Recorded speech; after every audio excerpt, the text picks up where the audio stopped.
Bonsoir à tous et bienvenue dans le journal. Voici les titres de ce vendredi. L'escargot est en voie de disparition.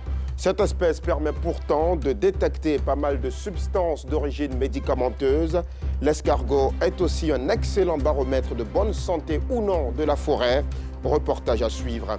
Au Mali, le Bureau des droits de l'homme des Nations Unies a rendu son rapport sur le massacre de mars 2022 à Moura, dans le centre du pays. 500 personnes ont été tuées par l'armée et ses supplétifs. Elles ont été enterrées dans des fosses communes que les villageois ont été contraints de creuser eux-mêmes, selon le rapport. On en parle en toute fin de journal. Voilà pour le sommaire. Vous faites toujours bien de choisir RTI2. L'escargot, indicateur de bonne santé de la forêt, est en voie de disparition. Les experts sont pourtant unanimes. L'escargot est un organisme qui renseigne sur l'état et le fonctionnement d'un écosystème. Il permet notamment de détecter pas mal de substances d'origine médicamenteuse. Mais l'escargot est de plus en plus menacé. Est-ce parce que ce mollusque est beaucoup consommé par les populations? La réponse dans ce reportage commenté par Clément Bocco. Ici, dans la relique forestière de l'université Nangui à Brogoua, les escargots sont quasiment introuvables. Cette espèce, qui occupe plusieurs niches écologiques, est selon Jérôme Ndri, malacologiste, un indicateur de la qualité des sols. Il y a des relations intimes entre les végétaux et les animaux qu'on trouve dans une forêt. Les arbres ont besoin de minéraux pour croître. Certaines espèces qu'on trouve sont capables de libérer des minéraux par la décomposition de la matière sèche, de la litière par exemple, telle que les escargots. Donc les escargots participent à la minéralisation des sols. Une fois que le sol est bien minéralisé, les végétaux en tirent profit. Plusieurs dérives humaines et naturelles sont à l'origine de la disparition des escargots. La mise en place de cultures qui nécessitent la destruction des écosystèmes forestiers est un des facteurs majeurs de la destruction de nos forêts. Au-delà de ça, il y a la pollution de l'environnement qui a des effets écologiques négatifs pour les espèces qui vivent. Il n'y a pas de normes dans la collecte des escargots, par exemple, dans nos forêts. Quand vous êtes dans la forêt et que vous trouvez un escargot à Cacatina ventricosa, il ne faut pas le prendre lorsque celui-ci n'a pas encore atteint 7 cm parce qu'il n'a pas encore eu l'occasion de se reproduire. En fait, les feux de brousse constituent des fléaux très graves. Et quand on met le feu, les escargots sont incapables de se déplacer à la vitesse du feu pour échapper. Ils sont obligés de subir le feu. Un tour au grand marché de la commune d'Abobo.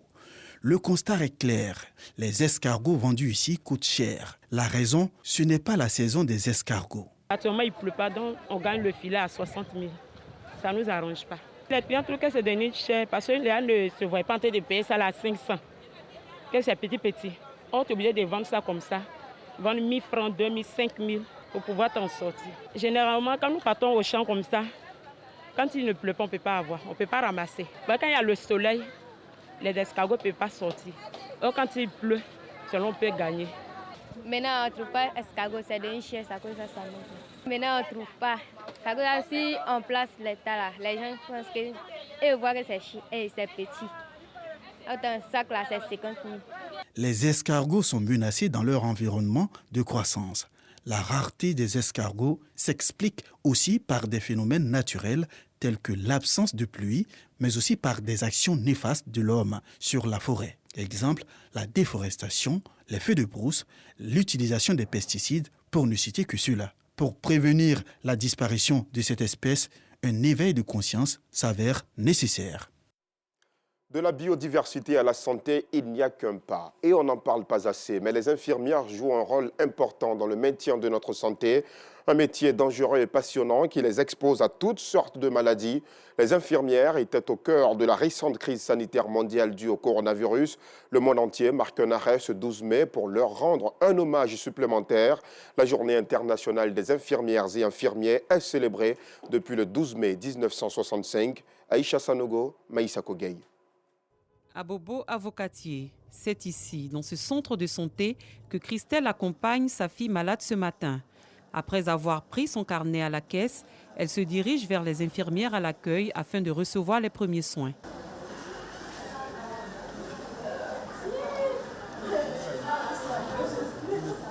Christelle et sa fille sont ensuite conduites par une autre infirmière vers l'infirmière en chef pour une consultation. Celle-ci exerce ce métier depuis bientôt 4 ans. Elle nous fait part du rôle que joue quotidiennement une infirmière dans un centre de santé. En tant qu'infirmière, c'est d'accueillir d'abord les patientes et puis prendre les constantes et autres, faire aussi les soins lorsque c'est nécessaire. Nous avons 2 casquettes en fait, en même temps que nous faisons les soins. Lorsque cela est nécessaire aussi, il faille que nous faisons aussi les consultations. Quand les patientes viennent et que le mal qu'elles ont relève de notre compétence, nous avons l'autorisation de les prendre, c'est-à-dire de faire la consultation. Sinon, dans la déontologie de l'infirmier ou de l'infirmière, il est déconseillé de faire la consultation. Si autrefois ce métier n'était exercé que par les femmes, aujourd'hui il est aussi pratiqué par les hommes. C'est le cas d'Anthony qui est fier de vivre enfin sa passion. Longtemps, après mon baccalauréat, j'ai fait d'autres filières et puis après, j'ai développé la passion pour l'infirmier en regardant des émissions télé et autres. J'ai vu que c'était un métier qui était noble et donc c'est comme ça que j'ai passé le concours et puis j'ai été admis. Aujourd'hui, je suis très fier d'être infirmier parce que je vois que chaque jour, j'apporte du quotidien, de la plus-value à des personnes qui sont en situation de difficulté sanitaire. Ils sont nombreux, ces agents de santé dans les hôpitaux qui s'attellent jour et nuit à offrir les soins nécessaires aux malades. Et ce ne sont pas ces derniers qui le démentiront. En ce qui concerne les infirmières, en tout cas, elles sont très accueillantes. Et quand on vient avec l'accueil, le conseil qu'ils donnent, tout va très bien. Je souffre d'un mal de tête violent. Et je suis là ce matin. Les infirmiers s'occupent très bien de moi. Et pour le moment, ça va. Malgré les difficultés qui peuvent survenir par moments avec les patients, ces infirmiers ne désespèrent pas. Ils continuent d'apporter quotidiennement assistance et soins aux populations avec courage et abnégation. Ici, nous sommes dans un centre communautaire. Nous ne sommes pas dans un centre général. Donc, lorsque les patients arrivent avec leur malade qui est dans un état d'urgence, ils veulent forcément qu'on le prenne en charge. Entre nous n'avons pas les compétences, nous n'avons pas la capacité, l'autorisation même de prendre ces cas d'urgence en charge. Donc souvent, ça crée des altercations. Mais puisque c'est notre métier, nous avons été formés aussi pour ce genre de cas. Donc lorsqu'ils viennent, nous faisons l'effort en tout cas de faire ce que nous pouvons pour stabiliser la personne avant de conduire, orienter cette personne-là dans les centres appropriés. Nous, l'essentiel, c'est que les patients sortent d'ici avec le sourire, avec la santé. En tout cas, c'est ce qui nous intéresse en fait. Ça nous apporte la joie au cœur parce que c'est notre passion. Ce, au plus grand plaisir de leurs supérieurs qui n'ont pas manqué de leur exprimer leur profonde gratitude en cette journée qui leur est dédiée. Le corps des infirmiers, c'est un corps tellement noble et tellement précieux pour nous. Nous ne pouvons rien sans eux. C'est eux qui font nos soins. Mais nos souhaits, quand on a fini de consulter les patients, souvent quand on est un peu occupé, c'est les infirmiers qui nous viennent en aide. J'aimerais dire grand merci à tous les infirmiers de Côte d'Ivoire pour tout ce travail de dur labeur qu'ils abattent jour et nuit. Il faut les garder. Bonne journée des infirmiers, bonne journée, bonne fête encore à tous ces infirmiers de Côte d'Ivoire. La journée internationale de l'infirmière a été initiée afin d'améliorer les conditions de travail de ces professionnels de la santé. Elle est célébrée le 12 mai, date de naissance de Florence Nightingale, l'une des pionnières de l'infirmerie contemporaine. À Paris, la capitale française, de nombreuses Ivoiriennes dans le secteur informel s'en sortent assez bien. Elles sont pour la plupart commerçantes et responsables de salons de coiffure. Leurs différentes activités se caractérisent par la qualité de leurs produits et le sérieux qu'elles y mettent. Si vous êtes de passage à Paris, pas de panique, la gastronomie ivoirienne vous attend au Forum d'Adjamé. Le témoignage de Pargasso Rokone, Dema Dongui et Mamadou Touré, nos envoyés spéciaux dans la capitale française. Des aubergines, du gombo, de la tomate, de l'igname, de l'attiéké, du poisson fumé, des beignets, des chaussures en caoutchouc communément appelées lequins. Ne vous méprenez pas, nous ne sommes pas au grand marché d'Abobo, ni au marché d'Adjamé, encore moins au marché de Koumassi, ni de Yopougon-Trois-Rouges, mais bien au Forum d'Adjamé France, Château-Rouge, 55 Doudoville, 75-18. Donc, nous sommes en plein cœur de Paris. Honorine, ivoirienne, est la propriétaire de cette boutique de vente de produits alimentaires made in Côte d'Ivoire. Elle mène son activité depuis 9 ans dans la capitale française. Le nom de sa boutique, tout un symbole. Forum d'Adiamé parce que j'ai pensé à tout le monde. La population ivoirienne, quand il y a les fêtes, tout ce qui est commercial, c'est au niveau d'Adiamé. Et le forum d'Adiamé pour que tout le monde soit uni ensemble. Voilà, c'est juste pour l'unité. Je pouvais mettre le nom de ma ville natale d'où je viens, mais Adiamé, quand vous tâtez Adiamé, vous avez tout le monde. Vous avez toute la Côte d'Ivoire réunie. Et c'est en cela que j'ai donné ce nom. Originaire du sud-ouest de la Côte d'Ivoire, précisément dans le Lodge du Bois, Lakota, Honorine ne manque pas d'inciter et d'encourager la diaspora ivoirienne à se battre pour rassurer son quotidien. Il faut vraiment qu'il fasse un effort et que nous soyons unis. C'est l'union qui fait la force. Et quand vous voyez que la tchéké aujourd'hui qui est bien exportée, qui sort et les gens mangent le garba, c'est une chance, vous voyez, mais il suffit d'être unis.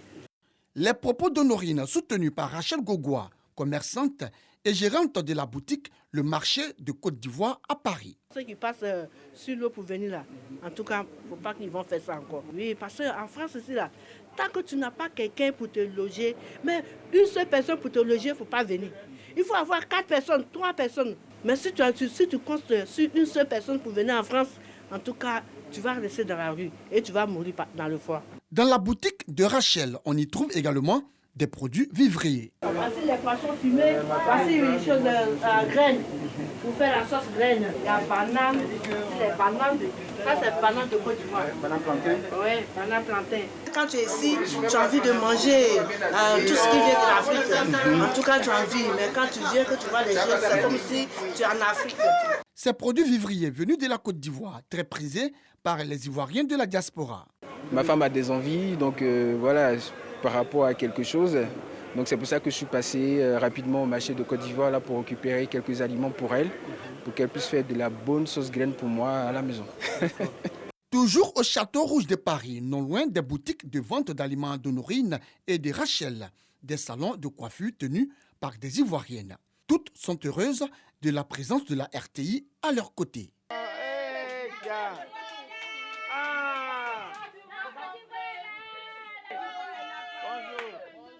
Ces salons de coiffure assez fréquentés par des nationaux et des non-nationaux, c'est que les tresses, les nattes, les poses ongles, les poses perruques et les mèches ici sont de qualité.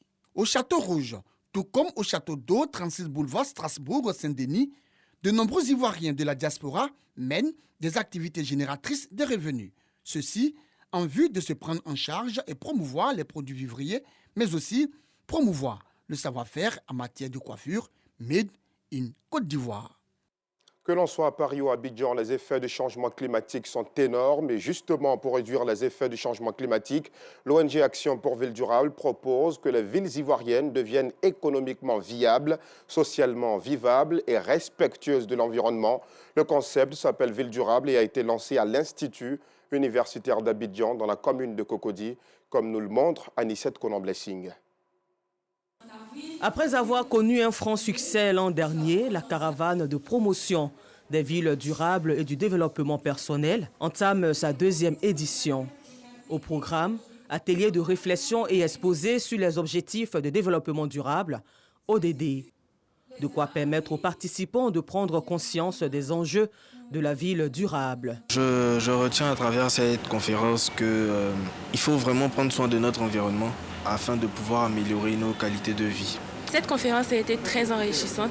Elle nous a appris beaucoup sur à quel point il faut prendre soin de notre environnement, non seulement pour pouvoir répondre à nos besoins à nous, mais aussi à ceux des générations à venir. Cette caravane de promotion des villes durables et du développement personnel est une initiative de l'ONG Action Ville Durable. Elle vise donc à contribuer à l'édification d'une ville durable dans un contexte de changement climatique. Notre ONG Action pour Ville Durable a pour vision d'inspirer les villes de demain et de promouvoir les villes durables. Et elle a pour mission de promouvoir le concept de ville durable auprès de tous les acteurs, étatiques ou non, par des actions de sensibilisation, de formation. Et on peut aussi par des actions de sensibilisation de masse. Ce que je peux dire, aujourd'hui, Abidjan et les autres villes sont dans un état de délabrement, je dirais, assez avancé. les ordures. Mais au-delà des ordures, il y a aussi le citoyen lui-même qui jette les bouts de papier, qui jette les plastiques là où il ne faut pas.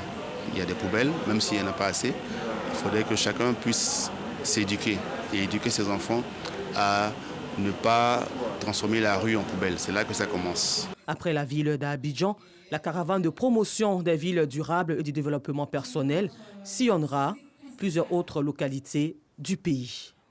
Dans le chapitre sport, nous sommes à 8 mois de la prochaine Coupe d'Afrique des Nations. La grande messe du football aura lieu en janvier 2024 dans notre pays, la Côte d'Ivoire, dite Cannes de l'hospitalité. Et justement, toutes les réflexions tournent autour de ce rendez-vous majeur du football. La deuxième édition du Salon du football était justement concentrée sur ce sujet. Le reportage de RTI Sport. Le Salon africain du football ambitionne d'être un grand carrefour sportif Cannes, si l'on s'en tient aux propos du promoteur Tanguy Apoadou.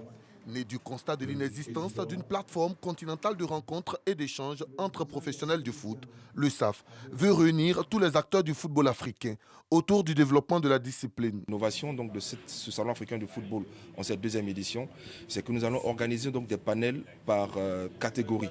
Donc un panel ministériel qui va voir donc se dérouler des interventions des 4 ministres, un panel pour les présidents de fédérations, un panel pour les présidents de clubs et un panel pour les acteurs de métier, parce que nous estimons que le football, ce n'est pas seulement les athlètes, il y a tout l'écosystème qui vit autour et qui peut permettre à des jeunes gens de pouvoir s'en sortir en y travaillant et en développant un métier. Abdoulaye Diabaté et Olivier Aboua, au nom des structures qu'ils représentaient, ont salué l'opportunité de ce salon qui interviendra à 6 mois de la 34e édition, prévue en janvier-février 2024 en Côte d'Ivoire. Ils ont promis leur accompagnement pour le succès de cette deuxième édition. La Fédération ivoirienne de football s'associe à cet événement parce que pour le président Idriss Diallo, qui dès l'entame de son mandat, pour ne pas dire pendant la campagne, a fait une promesse, je dirais un engagement de campagne, à savoir le développement du football. Et le développement du football, pour ce qui est de son comité exécutif et de sa personne en tant que le premier responsable de cette fêtière, c'est d'accompagner le football dans sa globalité. Nous avons entendu le promoteur annoncer qu'il y aura donc des panélistes ou des intervenants de très haut niveau, des sachants, des personnes qui exercent dans l'environnement du football. Donc cela augure d'échanges de belles factures, des propositions pertinentes qui vont en ressortir. Et c'est tout naturellement que nous prendrons compte de ce qui sera dégagé comme proposition. Le promoteur en a profité pour annoncer l'arrivée des ministres des Sports de Madagascar, de la Guinée, du Djibouti et de la République démocratique du Congo, avec pour invité spécial l'international sénégalais Abdou Diallo du RB Leipzig. Hors de nos frontières, au Mali, on en sait un peu plus sur le massacre de Moura survenu en mars 2022. Selon un rapport publié ce 12 mai 2023 par le Bureau des droits de l'homme des Nations Unies, 500 personnes ont été tuées par l'armée et ses supplétifs. Elles ont été enterrées dans des fosses communes que les villageois ont été contraints de creuser eux-mêmes. Face au refus des autorités maliennes, les enquêteurs onusiens n'ont pas réussi à se rendre dans le village situé dans le cercle de Djenné, dans la région de Mopti. C'est au centre du Mali. Le rapport de 42 pages est donc basé sur des entretiens avec des victimes et des témoins, ainsi que sur des sources médico-légales ou encore de l'imagerie satellitaire. La situation s'embrase à nouveau entre Gaza et Israël. Gaza a envoyé 2 tirs de roquettes en direction de Jérusalem. Au même moment, côté israélien, on bombarde la bande de Gaza. 31 personnes ont été tuées depuis le début des violences, dont une victime côté israélien. Le Premier ministre israélien, Benjamin Netanyahou, a décidé d'intensifier les attaques contre le djihad islamique dans la bande de Gaza. L'on se dirige, selon certains experts, vers une véritable guerre. Et selon plusieurs médias israéliens, le dialogue est rompu entre les deux parties. On arrive au terme de ce journal. Merci de votre fidélité. Très belle soirée à chacun et excellent week-end à tous.